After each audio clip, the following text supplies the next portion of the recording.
மறைவிலிருக்கிறவன் சர்வவல்லவருடைய நிழலில் தங்குவான்.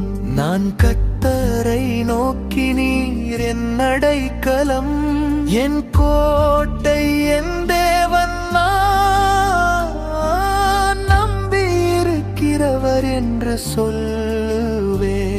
அவர் உன்னை வேடனுடைய கண்ணிக்கும்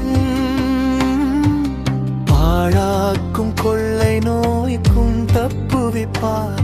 அவர் தமது சிறகுகளாலே உன்னை மூடுவார். அவர் செட்டைகளின் கீழே அடைக்கலம் புகுவாய்.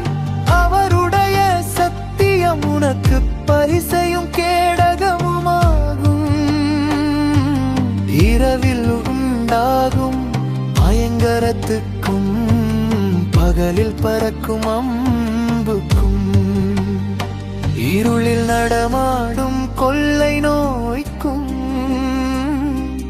மத்தியானத்தில் பாழாக்கும் சங்காரத்துக்கும் பயப்படாதிருப்பார். உன் பக்கத்தில் 1000 பேரும், உன் வலது புறத்தில் 10,000 பேரும் விழுந்தாலும் அது உன்னை அணுகாது. உன் கண்களால் மாத்திரம் நீ அதை பார்த்து துன்மார்க்கருக்கு வரும் பலனை காண்பாய்.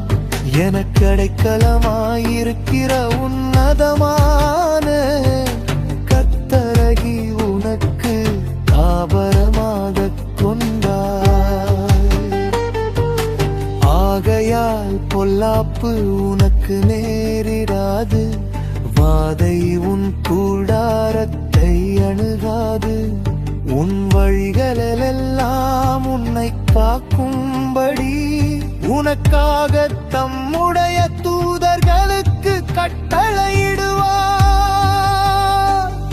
உன் பாதம் கல்லில் இடராத படிக்கு அவர்கள் உன்னை தங்கள் கைகளில் ஏந்திக் கொள்வார்கள். சிங்கத்தின் மேலும் விரியன் பாம்பின் மேலும் நீ நடந்து பால சிங்கத்தையும் வலு சர்ப்பத்தையும் மிதித்து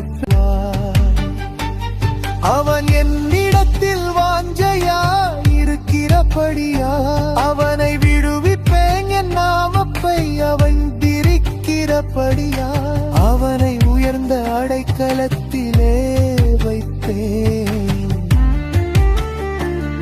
அவன் என்னை நோக்கி கூப்பிடுவான், நான் அவனுக்கு மறுகுத்தரவு அருளிச் செய்வேன்.